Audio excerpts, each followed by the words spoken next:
Salut et bienvenue à toi sur Nakama Chris, le podcast qui remet absolument tout en question, y compris sa propre existence. Je suis pas peu fier d'avoir trouvé cette petite phrase d'accroche. Ça fait extrêmement plaisir, comme toutes les semaines, de te retrouver dans un nouvel épisode dans lequel on va parler cette fois des 3 domaines, alors tu l'as pas vu dans le titre ça, les 3 domaines de ma vie dans lesquels j'ai réussi à partir du moment où j'ai arrêté d'être productif. Alors j'ai pas juste arrêté d'être productif et j'ai aussi remplacé la productivité par un ingrédient secret que je vais te dévoiler pendant cet épisode. Et bien évidemment, si moi j'ai réussi, je pense sincèrement que toi aussi tu peux le faire et c'est bien pour ça que je te tourne cet épisode, c'est parce que je pense que si tu suis ma recette, tu peux toi aussi devenir successful dans un domaine de ta vie si tu remplaces la productivité, chose que l'on dicte, que la société nous dicte beaucoup. On va aussi analyser un petit peu ce phénomène et que tu le remplaces par quelque chose de beaucoup plus plaisant. Et c'est ça tout le secret de cette recette, c'est qu'on va pas remplacer la productivité par quelque chose de chiant, on va remplacer la productivité par un truc trop cool. Bref, à la fin de l'épisode, comme d'habitude, je te partagerai mes grandes conclusions sur tout ça, mes grandes analyses. J'espère évidemment, comme d'habitude, que tu en tireras des choses bénéfiques pour ton quotidien et pour ton avenir, si possible. Voilà, je te souhaite une très bonne écoute. Si jamais tu es en déplacement, en train d'aller au travail, en train de revenir, si jamais tu es en train de courir, de faire ton sport, ou si jamais tu es en train de faire de ton ménage, voilà, je te souhaite une très bonne écoute. Et dernière chose, sache que tu peux me voir sur YouTube, chaîne YouTube Nakama Chris, ou m'écouter sur ta plateforme de podcast préférée, Spotify, Deezer, Apple Podcast, bref, tu connais. Allez, on rentre sans plus tarder dans le vif du sujet et j'ai comme d'habitude mes petites notes sur le côté. Elles sont un petit peu loin cette fois. Tu le sais peut-être que tu l'as remarqué ou peut-être que tu l'as senti, peut-être que c'est conscient ou inconscient chez toi, mais on vit dans un monde dans lequel la productivité s'est valorisée. C'est très valorisé aujourd'hui d'être productif. Et au contraire, le fait de ne pas être productif, donc le fait de ne rien faire, le fait de se reposer, sachant que pour moi, se reposer, ce n'est pas ne rien faire, puisque sinon on dirait ne rien faire et pas se reposer. Et le repos est un besoin bien naturel pour l'être humain. Donc c'est très valorisé dans notre société d'être productif, et c'est très peu valorisé le fait de ne pas être productif, ce qui fait qu'aujourd'hui on vit dans un monde où la productivité elle est partout, et on se l'impose partout, dans tous les domaines, et plus ou moins tout le temps, à tel point qu'on va souvent avoir tendance à culpabiliser dès qu'on n'est pas parfaitement productif. Pourquoi est-ce que le monde aujourd'hui est partiellement gouverné par cette notion de productivité ? Je pense c'est parce qu'aujourd'hui on est dans un monde de compétition. On est dans un monde dans lequel la concurrence elle est partout. Et ce, dès le plus jeune âge, c'est-à-dire à l'école, où le système de notation, alors peut-être que tu n'y as jamais pensé, mais en fait l'école c'est basé sur une notation avec une gradation. 4 sur 20 c'est moins bien que 17 sur 20. Et ça peut sembler logique parce que nous, on a grandi là-dedans. Bah oui c'est vrai, pourquoi est-ce qu'on devrait faire autrement que de mettre des notes sur 10 ou sur 20 ? En réalité, il y a des systèmes qui existent dans lesquels on ne va pas forcément noter, que ce soit des enfants ou des adultes. Et dans ces systèmes-là, la compétition, elle se développe beaucoup moins chez les individus qui passent à travers ces écoles ou ces institutions qui n'utilisent pas des systèmes de gradation pour classer les élèves. Mais la productivité, elle vient probablement aussi du capitalisme, c'est-à-dire de nos entreprises qui sont en concurrence les unes avec les autres et qui essaient d'avoir l'attention du consommateur via le marketing et les publicités, de se battre sur les prix, de se battre sur les process de production pour les rendre de plus en plus efficaces et donc baisser les coûts de production. Bref, la compétition, la concurrence, elle est partout et donc la productivité, aujourd'hui, elle est absolument partout dans notre monde. Et donc nous, sans même qu'on s'en rende compte, eh bien, cette productivité, elle nous arrive dessus, consciemment ou inconsciemment, et donc on va finir par l'appliquer plus ou moins à tous les domaines de notre vie. Et même si la productivité, ça peut être un très bon moteur pour certaines personnes, par exemple pour moi, le fait de pas me sentir productif, mais plutôt de culpabiliser un petit peu quand je fais rien, évidemment ça peut être un bon moteur pour moi parce que du coup je vais me dire bon voilà, ok c'est bon là j'ai rien foutu, maintenant c'est le moment d'appuyer sur l'accélérateur. Malgré tout c'est pas le meilleur moteur pour moi, en tout cas c'est pas le plus sain, et c'est pour ça que je vais essayer de te proposer une alternative. Donc maintenant je vais te parler des trois exemples concrets de ma vie dans lesquels j'ai remplacé la productivité par un autre truc que je vais te révéler dans quelques instants. Je ne vais pas te faire lorgner pendant 45 minutes. Mais parfois, on est perdu face à des décisions parce que pour prendre une décision, il y a plein de manières de faire. On peut prendre des décisions avec notre cerveau, c'est-à-dire notre rationalité, en pesant bien le pour et le contre, en les mettant dans une balance, en pesant les bénéfices et les risques, en les mettant dans une balance, etc. Mais on peut également prendre nos décisions avec nos émotions. Donc même si notre cerveau nous dirait que la bonne décision c'est probablement celle-là, parfois on sent qu'il y a un petit blocage. Ça, j'ai pas envie de le faire et je sais pas trop pourquoi. Donc je vais plutôt prendre cette décision d'une autre manière. Tu vois ce que je veux dire ? Et donc parfois on a tendance à prendre notre décision en fonction de critères de productivité. Voilà, ça va sûrement m'aider à être plus productif, à avoir plus de succès, ce genre de choses. Et donc on peut aussi se retrouver dans le cas où on sent qu'il y a un petit blocage, tu vois. Donc le premier exemple dans lequel j'ai enlevé de la productivité pour la remplacer par autre chose, c'est dans ma boîte. Voilà. Aujourd'hui, si tu le sais pas, je suis formateur en photographie, c'est ça mon métier principal. Je fais des vidéos sur YouTube, des gens me trouvent et ensuite achètent mes formations, rejoignent mes workshops, etc. C'est la manière dont je gagne ma vie. Et donc, personnellement, dans ma boîte, je me pose plein de questions. Alors, tu l'auras sûrement remarqué si tu suis ce podcast depuis un petit moment, je me pose des questions sur absolument tout. Et évidemment, mon entreprise ne fait pas exception à cette règle. Donc dans ma boîte, par exemple, les questions que je vais me poser, ça va être quel nouveau produit est-ce que je vais pouvoir lancer ? Est-ce que je relance une formation en ligne ? Est-ce que je lance un workshop en présentiel ? Est-ce que je lance des presets pour Lightroom ? C'est-à-dire c'est une sorte de filtre qui vont aider les autres photographes à retoucher leurs photos plus facilement et plus rapidement et pourquoi pas à avoir mon propre style colorimétrique. Voilà. Quel produit je lance ? Ça, c'est une question que je peux me poser pendant des semaines, voire des mois. Et en fait, cette réponse, on pourrait avoir une réponse de productivité. Voilà le produit qu'il serait bon de lancer si je voulais être le plus productif possible. Mais on pourrait aussi voir la question sous un autre angle. Quel est le produit que moi j'ai envie de lancer ? Quel est le produit que l'audience a envie d'avoir ? Tu vois, plein de choses qu'on pourrait analyser. Dans ma boîte, les questions que je vais me poser, ça va être aussi sur quoi est-ce que je communique ce mois-ci ? Voilà. Mes vidéos YouTube, quel sujet je traite ? Et ça, c'est très important. Si tu fais pas de vidéo YouTube, tu le sais probablement pas. Mais nous, les YouTubeurs, on doit choisir un sujet pour notre vidéo, mais également un angle. C'est l'angle avec lequel je vais traiter ce sujet. Par exemple, si je décide de faire, je sais pas, une vidéo sur la retouche de peau, donc pour des photographes qui voudraient faire du portrait, la retouche de peau, je peux l'attaquer de 1 million de façons différentes.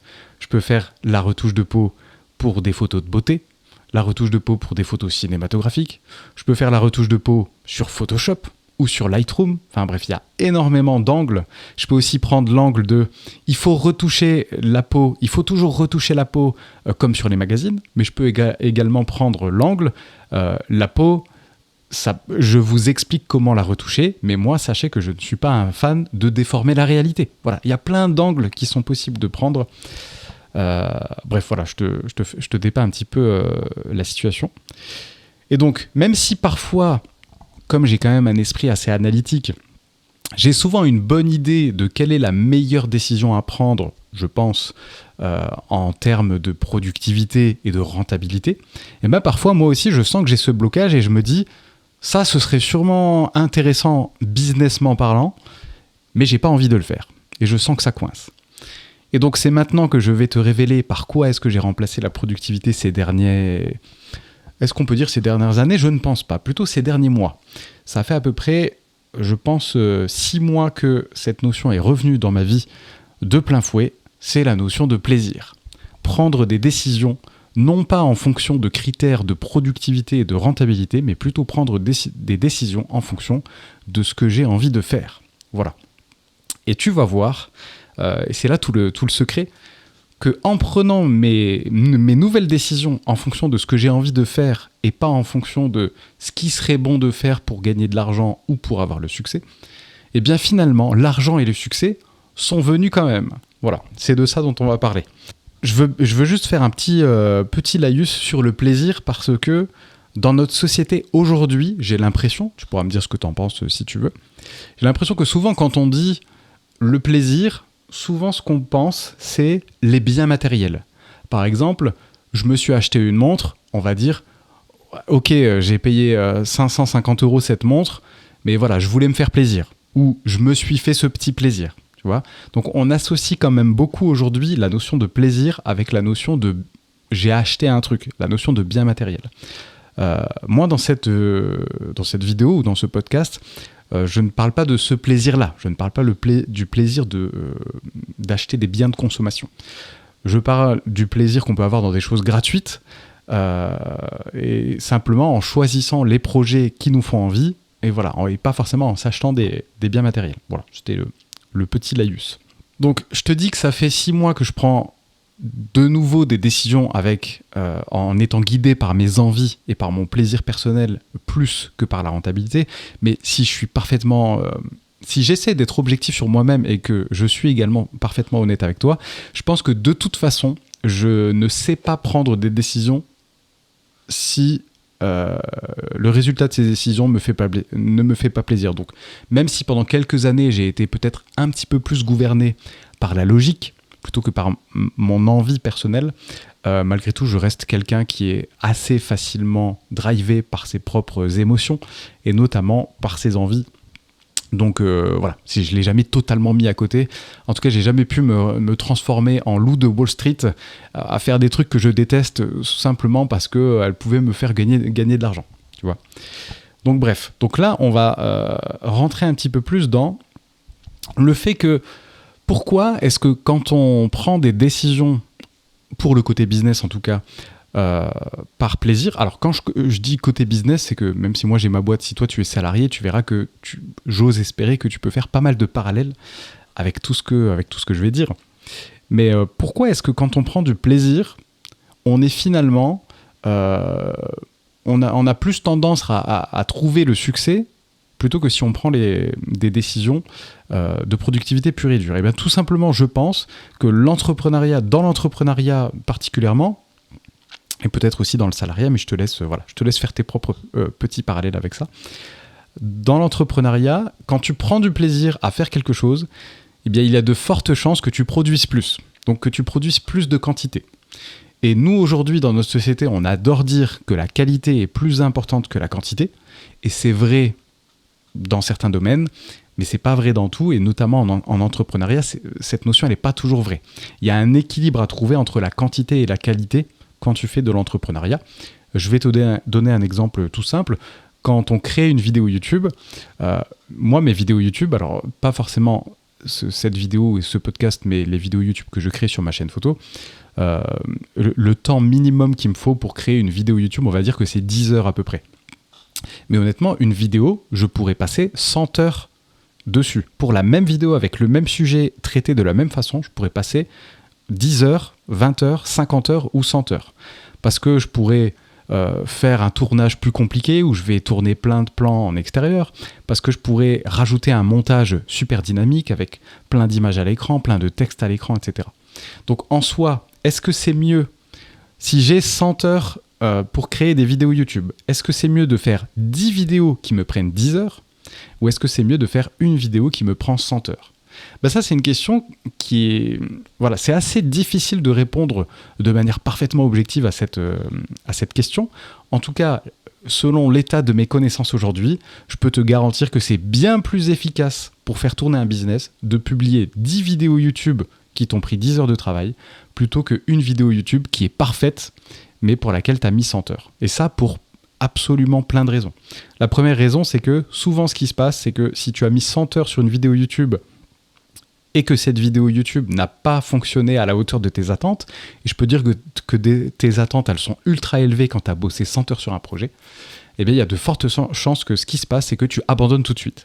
Et on le voit, je trouve, très souvent, des petits youtubeurs qui se lancent, tout de suite en mode « Ouais, moi, maintenant, je veux me lancer, mais on est en 2025, et la qualité de production sur YouTube, elle est tellement élevée que j'ai envie d'être à la hauteur. » Ils font une première vidéo vraiment de fou, super décor, lumière travaillée, montage de fou, plein d'informations dans la vidéo.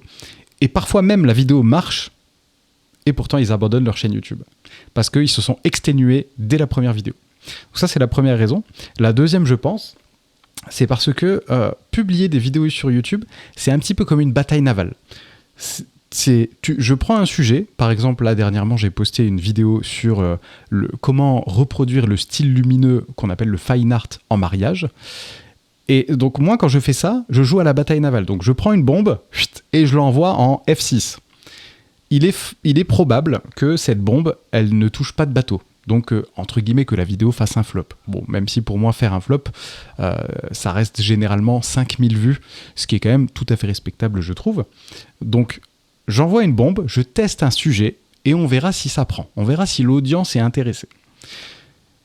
Et parfois, donc là, honnêtement, je trouve que c'est un peu le cas avec cette vidéo, j'envoie une petite bombe, voilà, le style photo fine art en mariage, et puis ça prend. Donc la bombe a touché un bateau, ça prend. Donc maintenant l'information que j'ai en ma possession, c'est que je sais que je peux tourner autour de ce sujet. Je vais pouvoir faire d'autres vidéos sur le mariage ou d'autres vidéos sur d'autres styles photos à appliquer en mariage, des styles peut-être plus sombres, peut-être plus chauds, voilà, plein de choses. Et donc évidemment, quand tu ne publies qu'une seule vidéo qui t'a pris 100 heures de taf, eh ben tu n'envoies qu'une seule bombe sur ce petit échiquier de bataille navale. Alors que quand tu publies 10 vidéos, tu as l'occasion de tester 10 concepts différents avec 10 sujets différents. Et donc forcément, tu vois plus facilement ce que l'audience aime en fait, tout simplement. Donc voilà pourquoi, c'était mon petit laïus également sur pourquoi est-ce que pourquoi est-ce que la qualité n'est pas toujours supérieure à la quantité et pourquoi dans l'entrepreneuriat notamment, la quantité est souvent supérieure à la qualité. Mais je suis sûr que c'est un concept que tu peux appliquer dans ta vie personnelle ou dans ta vie professionnelle, même si tu n'es pas un entrepreneur ou une entrepreneuse. Et donc ce que je voulais dire avec tout ça, c'est tout simplement que pour produire beaucoup de quantité, eh bien il faut prendre du plaisir. Parce que c'est ça qui fait que quand tu te lèves le matin, tu as le sourire parce que tu sais que tu vas bosser sur des trucs qui te font kiffer. Là, on parle particulièrement de travail, c'est pour ça que je te dis bosser, mais ça peut s'appliquer à d'autres domaines de ta vie. Et donc, quand tu prends du plaisir, eh bien, tu vas naturellement beaucoup plus facilement vers de la quantité. Parce que ça ne te fait pas peur. Parce que si on te dit, à partir de maintenant, il va falloir que tu fasses ça tous les jours ou toutes les semaines pour les 10 prochaines années, bah, ça ne te fait pas peur. Et au contraire, tu te dis, où est-ce que je signe ? Moi, je serais très heureux ou très heureuse de faire ça ces 5 ou 10 prochaines années. Si la réponse à cette question, c'est malheureusement, honnêtement, je ne me vois pas faire ça les 10 prochaines années, bah peut-être qu'il faut essayer de changer quelque chose. Là, actuellement, je pense notamment au sport et aux gens qui se lancent sur Instagram. Donc, traitons le premier d'abord. D'ailleurs, le sport, je vais t'en parler beaucoup plus longuement après. Mais voilà, je vois beaucoup de gens autour de moi qui se lancent dans le sport. Et tout de suite, la première semaine, c'est tout feu, tout flamme. Je fais 4 séances dans la semaine. Et en fait, 2 semaines après, j'ai complètement abandonné. Tout simplement parce qu'en fait, ils y prennent pas du tout de plaisir. Et donc, c'est bien normal qu'ils abandonnent. Et si je leur disais, je suis sûr que si je leur disais, est-ce que tu dois faire ça ces 10 prochaines années ? Ils auraient envie de se mettre une balle. Donc, c'est probablement que c'est pas la bonne chose à faire. Et donc, les gens qui se lancent sur Instagram, alors je vois beaucoup, étant formateur en photographie, je vois beaucoup de gens qui rêvent de vivre de la photo se lancer sur Instagram, puisque c'est, voilà, tout le monde pense, quand on pense se faire connaître, en tant que photographe, on pense immédiatement à Instagram, hein, c'est incontournable. Spoiler, tu n'as pas besoin d'Instagram pour vivre de la photo. Ça peut être un plus, mais ce n'est pas obligatoire. Donc si tu n'aimes pas ça, ce n'est pas obligatoire. Mais bref, si jamais tu n'es pas photographe, ça ne te concerne pas. Voilà, moi ce que je conseille quand quelqu'un a envie de se lancer sur Instagram, en tant que photographe ou pas d'ailleurs, c'est évidemment de maintenir une certaine régularité, de poster des réels, de poster des stories ou de poster des carousels par exemple, peu importe. Mais il faut que tu puisses répondre à la question, si je te dis maintenant pendant 10 ans, il faut que tu postes un réel par semaine, Qu'est-ce que t'en penses ? Est-ce que t'as des boutons dans le dos ou est-ce que ça te fait plaisir ? Et si la réponse c'est franchement j'ai envie de me mettre une balle, peut-être que ne va pas sur Instagram et ne communique pas sur Instagram et utilise ton temps d'une manière différente. Bref, c'était le petit aparté. Allez, passons tout de suite au deuxième domaine de ma vie où cette notion de productivité elle a tout changé. J'ai enlevé la productivité de ma vie et j'ai obtenu le bonheur ultime dans ce deuxième domaine. Et ce domaine, c'est le sport. Voilà, je t'avais dit qu'on en parlerait, et bien c'est maintenant. Donc si j'ai été un vendeur de rêves, je te dirais un petit storytelling du style moi voilà, j'ai jamais fait de sport de ma vie et là j'ai changé ce truc bien précis, donc j'ai rajouté du plaisir et ça a tout changé pour moi, j'ai pris 15 kilos de muscles secs, bref. La réalité, c'est pas tout à fait ça, c'est beaucoup plus nuancé. La réalité, c'est que j'ai plus ou moins toujours fait du sport. Alors, il y a eu quelques années pendant lesquelles j'ai pas fait de sport, notamment autour de mes études. Mais sinon, à part ça, j'ai globalement toujours fait du sport. Même si c'était pas forcément toujours très intensif, j'ai malgré tout quand même toujours fait du sport. Et notamment ces 8 dernières années, je m'apprête à te parler de choses beaucoup plus personnelles. Voilà, donc j'espère pas forcément que ça t'intéresse. Enfin, si, en vrai, j'espère que ça t'intéressera, mais surtout que, pareil, tu arriveras à faire tes propres parallèles avec les domaines de ta vie. Mais ces 8 dernières années, j'ai fait ce qu'on appelle du street workout. Voilà. Si tu sais pas ce que c'est, moi, je faisais plus de la calisthénie. Donc, c'est globalement de la musculation de rue, si on peut appeler ça comme ça. Donc, je faisais beaucoup de traction, de dips, et des figures aussi, des figures statiques comme le front lever ou le back lever ou les muscle up, voilà. Je sais pas si tu connais, peut-être que je t'afficherai quelques vidéos à l'écran. Voilà, ça c'est du street workout. Même si moi honnêtement, j'ai plus pratiqué de la calisthénie, donc je faisais beaucoup du set and rep, donc je faisais beaucoup de traction, beaucoup de dips, beaucoup de pompes, ce genre de trucs. Donc j'ai fait ça ces 8 dernières années. Et donc pour l'anecdote, c'est vrai que j'avais pas fini, j'ai commencé le street workout le jour où je me suis lancé sur YouTube. Voilà, je sais pas si c'est une coïncidence, mais le jour où j'ai publié ma première vidéo YouTube, 1er mars 2017, c'est également le jour où j'ai été m'entraîner en street workout pour la première fois avec des potes. Voilà, donc on découvrait ce sport. Et c'était bien cool. Et ce qui me plaisait énormément à l'époque, il y avait 2 choses, c'était l'aspect travailler son corps, voilà, pouvoir faire de nouveaux mouvements, évidemment pouvoir me muscler tout en restant sec, voilà, ça c'était sympa. Mais ce que j'ai adoré aussi à l'époque, c'était l'aspect communautaire. C'est que moi, le parc de street workout dans lequel j'allais, on était une bande de 70, alors on était rarement tous les 70 présents, mais du coup on avait un petit groupe Facebook privé, et puis il y avait toujours un gars qui balançait est-ce que quelqu'un s'entraîne cet après-midi ? Et puis dans l'heure qui arrivait, il y avait toujours 20 personnes qui étaient chaud patates, et moi j'en faisais souvent partie, donc après on allait s'entraîner à 10, 15 ou 20, et puis on faisait la même chose. Et donc ça, ce truc-là était ultra... c'était super motivant en fait, d'y aller, de voir ses potes, et puis de tous faire la même chose. Donc il y avait vraiment une super émulsion. Et puis avec le temps, cette communauté, elle s'est un peu effacée, parce que y en a qui sont devenus papas, il y en a qui ont déménagé, il y en a qui ont arrêté ce sport pour aller faire autre chose. Voilà. Sauf que moi, j'ai gardé l'habitude de continuer ce sport, parce que c'était devenu mon habitude. Voilà, donc je me questionnais plus, et même mon identité avait changé. J'étais devenu un gars du street. Voilà, on peut pas dire un street worker, mais voilà, j'étais devenu un gars du street. Donc c'était mon identité qui avait changé. Donc moi je me disais, moi je fais du street, tout simplement. Et donc même si la situation elle avait changé, et que moi, un des trucs qui m'avait donné extrêmement de plaisir au début, c'était tout l'aspect communautaire, même si la communauté s'était un peu effritée, et que maintenant, nous, on n'était plus que 4, parfois 3, parfois 2, et parfois même, j'allais m'entraîner tout seul, chose que j'ai toujours détestée, mais je le faisais parce qu'il faut bien le faire, parce qu'il faut être productif, et parce que je suis censé faire du street, donc je vais en faire. Donc bref, sans m'en rendre compte, j'ai perdu le plaisir de mon sport, mais j'ai continué à y aller, mais voilà, un petit peu à reculons. Je pense que tu vois un petit peu le tableau. Et donc un beau jour, c'était il y a 4 mois, donc fin mars je crois. Il y a 4 mois, j'en avais vraiment ras-le-sac de faire du street. Je m'ennuyais de ouf. J'étais de plus en plus tout seul. Je faisais tout le temps les mêmes mouvements. Du coup, je progressais plus du tout et j'avais plus envie de progresser. Parfois, j'y allais même plus que 2 fois dans la semaine, tellement j'avais plus envie, sachant que globalement, j'y allais 3 fois. Ces 8 dernières années, j'y allais entre 2 et 3 fois par semaine.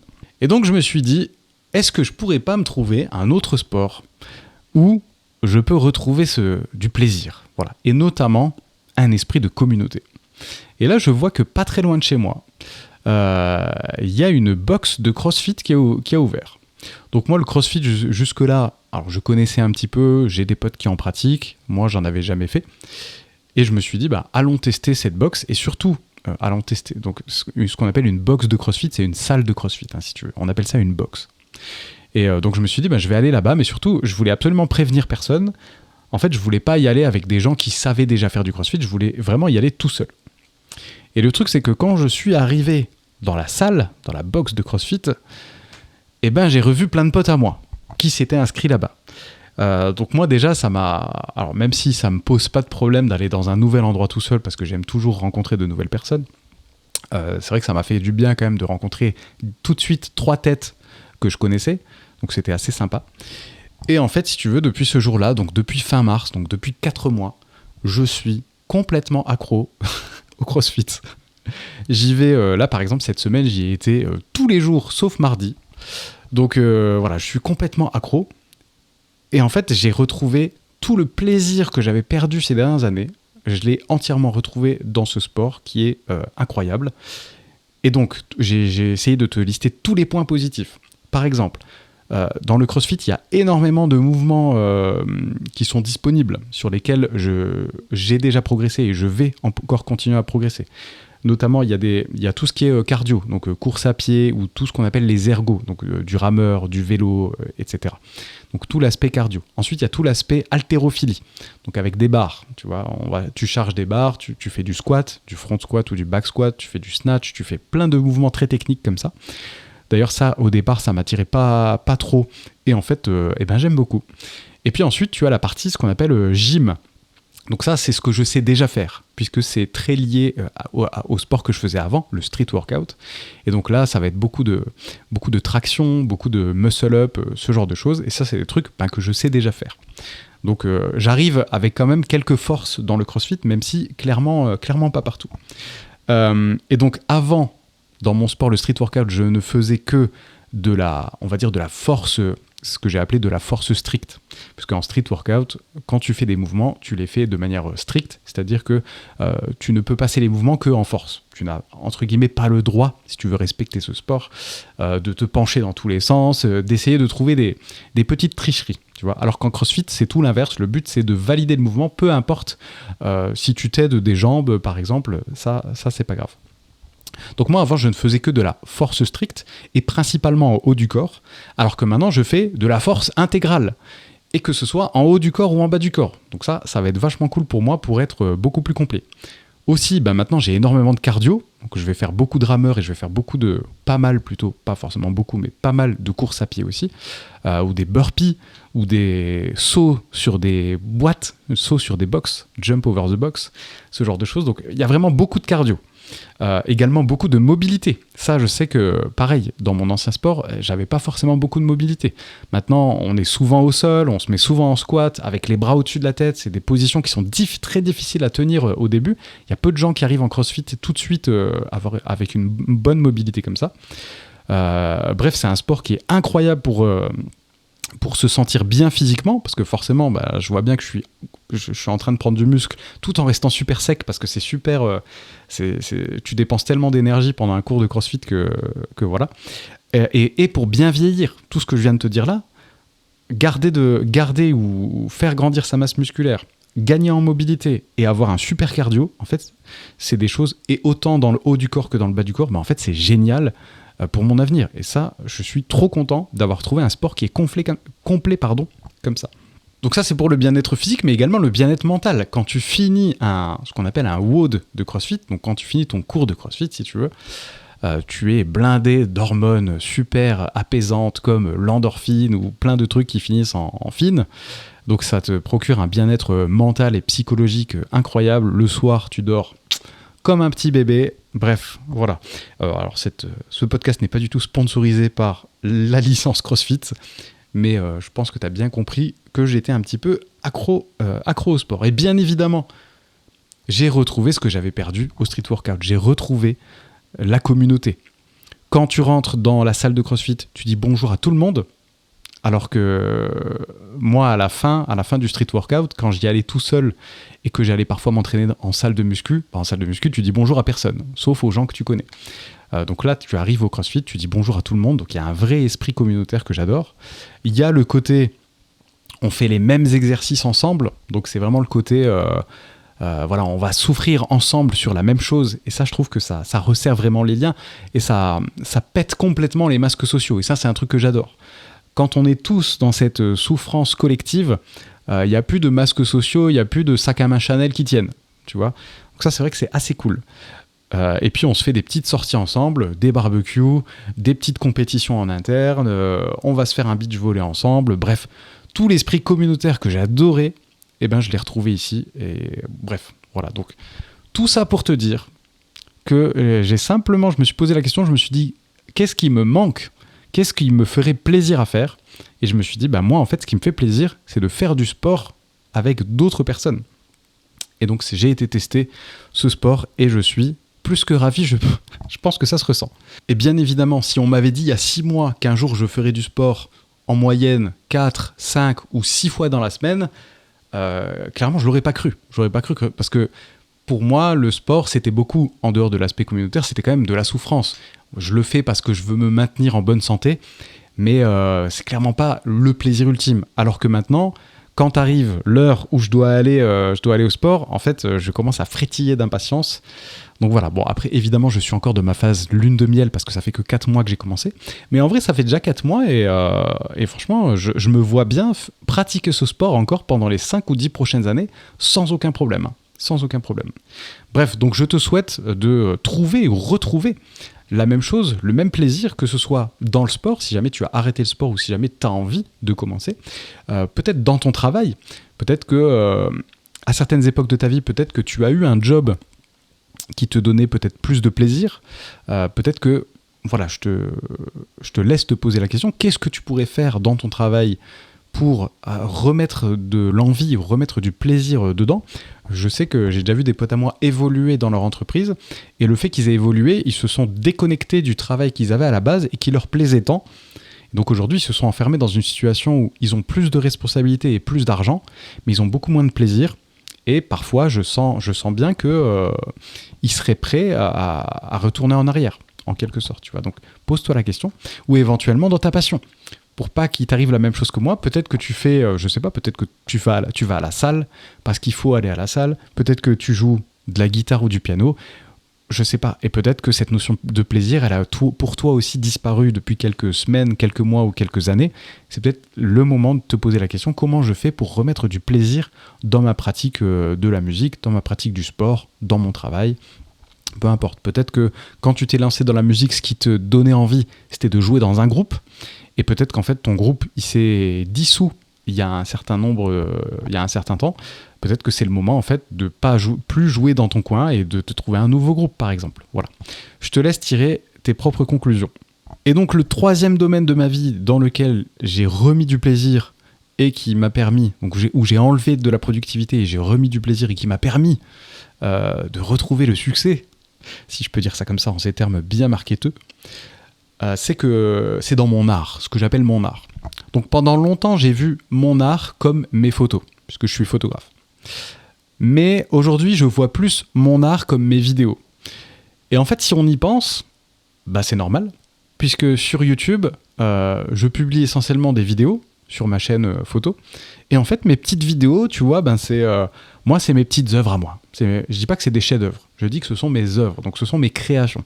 C'est mes petites créations personnelles. Voilà, mes vidéos. Je mets du cœur dedans, je mets du temps dedans. Donc, moi, ça me fait plaisir de revoir mes vidéos, tu vois, mes vidéos du passé. Ça me fait du bien de les voir parce que je vois comment j'ai cheminé, ma manière de penser, comment j'ai évolué, etc. Donc, tu vois, mes vidéos, je considère que c'est mon art en quelque sorte. Et d'ailleurs, ce podcast, c'est aussi un petit peu mon art. Et les formats courts que je publie sur Nakamakris, c'est aussi un petit peu mon art, tu vois. Donc, dans mon art, j'ai renoué avec le plaisir. En fait, essentiellement, ce qu'il faut pour percer sur les réseaux sociaux, si je peux caricaturer un petit peu tout ça, c'est produire des vidéos, que ce soit sur Instagram ou sur YouTube. Et donc, produire des vidéos, ça veut dire quoi ? Ça veut dire écrire, tourner et monter. Alors, on pourrait aussi honnêtement rajouter toute la partie qu'on appelle la pré-production, c'est-à-dire mettons-le dedans. Bon, je l'avais mis dans écrire, mais voilà, pour être bien assez factuel et objectif avec toi, produire une bonne vidéo, ça veut dire faire la pré-production, c'est-à-dire trouver un sujet, trouver l'angle pour traiter ce sujet, et puis faire tout ce que je déteste faire, c'est-à-dire le packaging marketing. Donc, trouver un titre qui donne envie de cliquer, faire une belle miniature qui donne envie de cliquer, tourner une bonne intro qui donne envie aux gens de s'intéresser au sujet et donc de rester dans la vidéo. Voilà, ça c'est le côté que j'aime pas faire. C'est vraiment jouer le jeu des réseaux sociaux. Ensuite, il y a la partie écriture du contenu, pour écrire du bon contenu qui intéresse les gens, etc. Ensuite, il y a la partie tournage, il faut se filmer, filmer son écran, etc. Et ensuite, il y a le montage. Voilà, le montage de la vidéo. Ça, c'est vraiment pour produire des vidéos. Et donc, pour pouvoir faire tout ça, pré-produire, écrire, tourner, monter, si tu ne prends pas de plaisir, comme on l'a vu tout à l'heure, il y a de fortes chances que tu ne produises pas beaucoup de quantité. Et en fait, pour percer sur les réseaux, c'est un peu comme l'entrepreneuriat. Ce qu'il faut, c'est produire une certaine quantité. Alors, garder de la qualité quand même un minimum, tu ne peux pas faire de la grosse merde. Mais ce qu'il faut, c'est surtout faire beaucoup de quantité pour avoir plus de chances qu'à un moment, l'algo te propulse, même si voilà, l'algo, on peut en parler pendant longtemps. Pour moi, c'est pas l'algo qui te propulse, c'est les gens qui décident de regarder ton contenu parce qu'il a été suffisamment accrocheur, et ça, l'algo le capte, donc te propulse. Mais bref, je pourrais en faire un épisode à part entière. Et donc, par exemple, je peux te parler des débuts de Some Picture, donc ma chaîne photo. Au début, Some Picture, moi, je me lance et j'ai rien à perdre. C'est que je suis là, je suis quelqu'un qui... Enfin, je suis juste un gars qui se lance sur YouTube. Et moi, à l'époque, je me disais, au pire, je filme ma gueule et je parle à ma caméra et personne me regarde. Si je me plante et que ça fait 0 vue, en fait, par définition, ça a fait 0 vue. Donc, personne ne saura que je me suis planté. Donc, moi, en tout cas, ce côté je vais me lancer, il me faisait un petit peu peur, je vais pas te mentir. Mais moi, ça me fait plus peur d'avoir le succès et ensuite de le perdre, plutôt que de me lancer et d'être en échec tout de suite. Voilà, donc, c'est plus comme ça, je pense, que je fonctionne. Ou alors, peut-être que je me mens à moi-même, et comme c'était il y a 8 ans, j'arrive plus à m'y connecter émotionnellement. Bref. Donc au début, quand tu publies, tu vas traverser, tu vas avoir une traversée du désert. Donc c'est ce moment où tu postes, tu publies régulièrement, et les gens ne voient toujours pas ton contenu, ça décolle pas, etc. Et cette phase, en fait, que ce soit sur Instagram, sur TikTok ou sur YouTube, elle est normale. C'est normal de poster et que les gens ne voient pas tout de suite ton contenu. Il faut du temps pour que YouTube cible la bonne audience, propose tes vidéos, etc.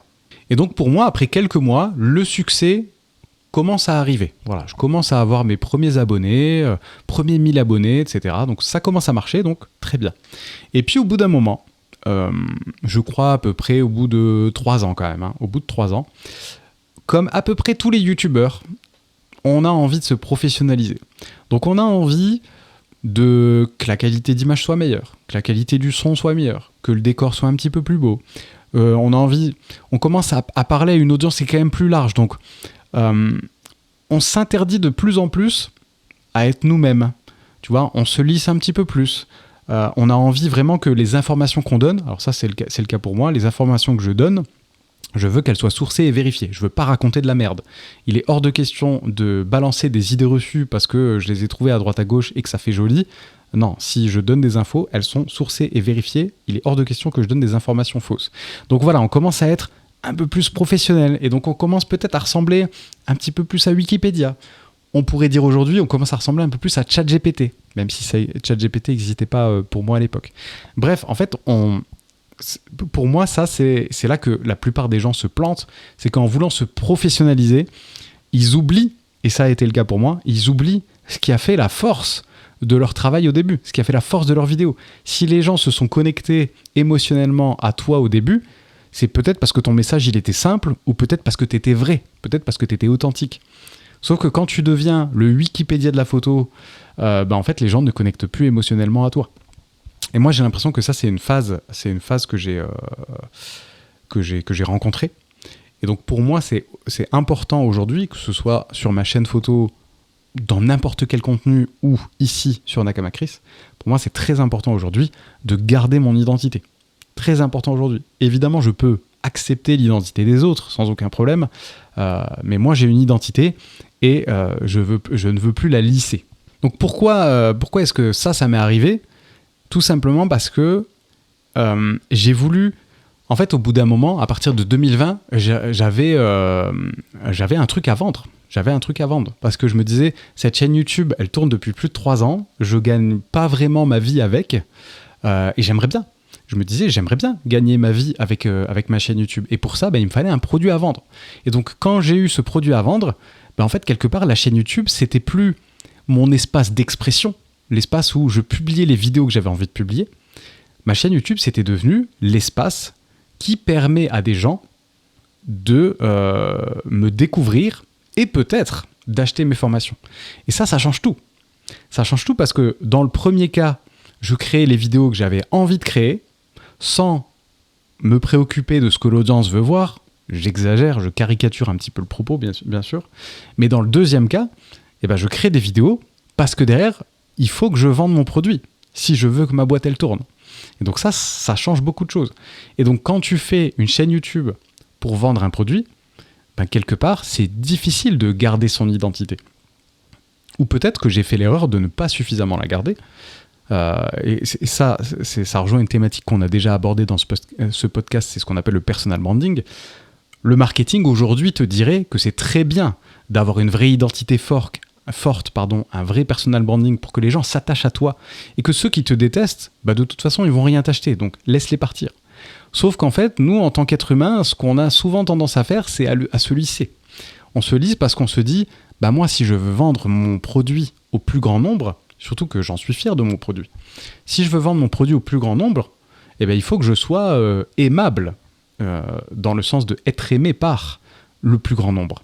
Et c'est là que je pense que j'ai perdu une partie de mon identité. Alors, je pense pas que je me suis complètement lissé, mais je pense que je me suis un petit peu trop lissé. Voilà, et donc ce que j'ai voulu faire, c'est tester les techniques marketing pour faire plus de vues. C'est-à-dire trouver des concepts qui peuvent susciter la curiosité. Je pense souvent à ma vidéo qui s'intitule j'avais imprimé un bel album photo de mes meilleures photos cinématographiques et je suis allé dans une grande ville pour proposer cet album aux gens en leur disant est-ce que vous pouvez le regarder et me dire ce que vous en pensez. Donc j'ai été confronter mon art aux gens dans la rue. Et donc ça, je savais que ça pouvait susciter la curiosité. Et donc ça, je le fais parce que je me dis, ça va faire des vues.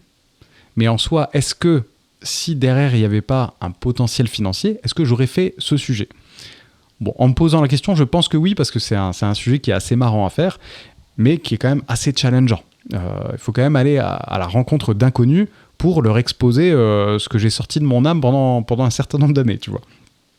Mais bref, tout ça pour te dire que j'ai essayé de trouver des techniques marketing pour faire plus de vues, parce que qui dit plus de vues dit plus de clients potentiels pour ma boîte, alors que tant que je voyais ma chaîne YouTube que comme un espace d'expression et de plaisir, faire plus de vues, c'était sympa, mais c'était pas obligatoire. Tu vois ce que je veux dire ? Parfois aussi, je pense que j'ai trop voulu faire plaisir à l'audience. Et donc, parler de ce qu'ils attendaient de moi, plutôt que parler de ce que moi j'avais envie de parler. Et pourtant, ce qui a fait, je pense qu'un des ingrédients qui a fait que la chaîne YouTube a fonctionné, c'est que j'ai parlé des sujets qui me touchaient moi, et que j'ai embringué des gens avec moi. Combien de personnes à l'époque m'ont dit « je faisais pas de photos et je faisais pas de portraits, mais à force de t'entendre parler de ces sujets-là, de manière passionnée, ça m'a donné envie de m'acheter un appareil et ça m'a donné envie de me mettre au portrait. » Donc le fait que je sois passionné de photos et de portraits, ça a passionné des gens. Alors qu'ensuite, ça a plutôt été, je vous posais souvent la question, quelles sont les vidéos que vous voulez voir ? Parce que je voulais vous faire plaisir. et je me suis oublié, j'ai oublié mon propre plaisir au passage. Et donc aujourd'hui, et depuis plusieurs mois, j'ai repris les rênes sur tout ça et je publie les vidéos qui me font plaisir à publier pour les sujets que j'ai envie de traiter. Si j'ai pas envie de parler de matos photo ou si j'ai pas envie de parler de réglages et de boutons sur l'appareil photo, eh ben je le fais pas, même si ce sont des sujets qui ont le potentiel de faire des vues. C'est pas des sujets qui m'allument. Voilà, tout simplement. Et si moi je ne suis pas allumé face caméra, comment est-ce que je vais faire pour t'allumer avec moi ? Donc je t'encourage fortement à te poser des questions sur comment est-ce que tu peux faire pour remettre cette notion de plaisir dans les différents domaines de ta vie, c'est-à-dire dans ton travail, dans tes passions, instruments de musique ou sport, peut-être dans ta famille ou dans tes amis. Parce que, pareil, je vois beaucoup de gens qui s'entêtent à rester amis, par exemple, avec quelqu'un, parce que c'est comme ça depuis longtemps. Mais parfois, quand on remet un petit peu en cause une amitié, on se rend compte que cette personne, elle nous fait pas si plaisir à voir que ça, voire même, elle nous pompe énormément d'énergie, parce que peut-être qu'elle est négative, ou peut-être qu'elle a évolué dans une direction qui n'est plus en accord avec nos valeurs. Donc je t'encourage à te poser la question sur tes fréquentations, ta famille ou tes amis, et à te dire, est-ce que cette personne, ce serait pas mieux qu'elle sorte de ma vie ? Et je serais peut-être plus heureux comme ça. Peut-être à remettre en question les sorties que tu fais, la manière dont tu consommes, peu importe. Comment est-ce que tu peux faire pour remettre du plaisir dans ta vie ? Et tu verras, tu n'en verras que des bénéfices. C'est ça qui est génial, hein, d'ailleurs. Il y a une citation qui disait, si je retrouve l'auteur, je te l'afficherai quelque part sur l'écran, qui disait « Trouve un travail que tu aimes et tu ne travailleras plus jamais de ta vie ». Voilà, c'est ce que je t'encourage à faire avec ce petit podcast. Et d'ailleurs, en parlant de podcast, puisque je te tiens et avant qu'on termine, sache qu'aujourd'hui, Nakamakris, c'est un podcast, comme tu le sais, mais je ne sais pas si ça va le rester. Même si j'aime beaucoup produire ces épisodes de cette manière-là, je trouve que ça me donne une liberté d'expression qui est assez sympathique. J'ai l'impression que le fait de l'avoir appelé tout de suite podcast, j'ai mis une étiquette dessus, et que par définition, un podcast, ça a une bonne qualité de son.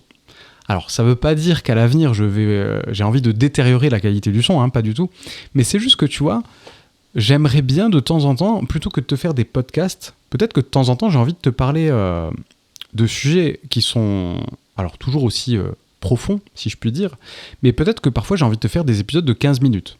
Et pour moi, un podcast, c'est quand même au moins 30 minutes, tu vois. Donc j'ai l'impression que le fait d'avoir mis l'étiquette podcast, déjà, ça me contraint dans la durée. Comme si j'ai pas au moins 45 minutes de sujet, je vais pas avoir envie de te sortir un épisode. Le deuxième truc dans lequel ça me contraint, c'est donc la qualité du son. Moi, peut-être que j'aimerais bien, plutôt que d'être là dans mon bureau à te faire cet épisode face caméra avec mon micro professionnel, peut-être que j'aimerais bien, je sais pas moi, marcher dans la nature ou marcher en ville, et puis te parler en me filmant le visage avec un micro quand même près de la bouche pour que la qualité du son soit quand même bonne. Mais c'est sûr que ce ne sera pas la qualité du son comme tu l'as là, tu vois. Et donc le fait d'avoir appelé Nakamakris un podcast, du coup j'ai l'impression qu'inconsciemment je ne m'autorise pas à te faire une vidéo plus courte et une vidéo avec une qualité de son un petit peu moins bonne. Pareil, tu vois, dans ces épisodes, je fais assez peu de cuts, je coupe assez peu. Tu vois, parce que je veux que ce soit fluide pour toi, je veux que mon phrasé, il soit assez naturel, je veux pas qu'il y ait des cuts partout et que ça devienne ultra dynamique comme une vidéo de MrBeast. Voilà, et tout ça, donc ces trois contraintes, je me les impose à moi-même sans m'en rendre compte parce que j'ai mis l'étiquette de podcast sur Nakamakris. Donc j'aimerais te poser une question. Est-ce que ça peut t'intéresser que parfois je te fasse un épisode peut-être plus qui ressemble plus à une vidéo YouTube traditionnelle? Et donc, une vidéo qui dure moins longtemps, tu vois, peut-être de 10 minutes, 15 minutes, 20 minutes. Peut-être que, au lieu de te parler là comme ça, face cam, mais que je sois posé au bureau, peut-être que je prenne ma caméra dehors pendant que je vais me balader dans la nature ou pendant que je vais me balader en ville. Et puis, je te fais, pareil, un épisode comme ça, où on parle de sujets et d'autres, tu vois, de la productivité ou du plaisir, des techniques marketing qui m'énervent, ou du sens de la vie, ou de comment atteindre le bonheur. Mais simplement, voilà, je suis pas posé dans un environnement où il n'y a aucun son, à part ma voix. Donc l'environnement sera peut-être un peu plus bruyant, mais tu entendras quelques voitures, peut-être tu entendras le chant des oiseaux. Voilà. Il y aura peut-être un peu plus de cuts aussi, parce que forcément, si je suis en train de marcher, je pourrais peut-être pas parler en continu pendant 45 minutes. Voilà, je sais pas. Est-ce que ça peut t'intéresser aussi que je fasse des épisodes comme ça ? Voilà, je t'invite fortement, si tu ne dois répondre qu'à une seule chose dans ce podcast et prendre un peu le temps de me laisser un commentaire, réponds juste à ça. Est-ce que ça te va si parfois je publie un truc qui ressemble plus à une vidéo YouTube qu'à un podcast, tout simplement. Voilà, n'hésite pas à me le dire en commentaire. D'ailleurs, si tu me laisses un commentaire, je te remercie énormément puisque ça me donne de la force pour continuer ces épisodes. Et je me suis rendu compte qu'il y a beaucoup de gens qui m'envoient un message en direct plutôt que de laisser un commentaire. Alors, ça me fait extrêmement plaisir aussi. Mais si jamais tu ne sais tout simplement pas quoi dire en commentaire, eh bien, je t'invite à écrire référencement. Voilà.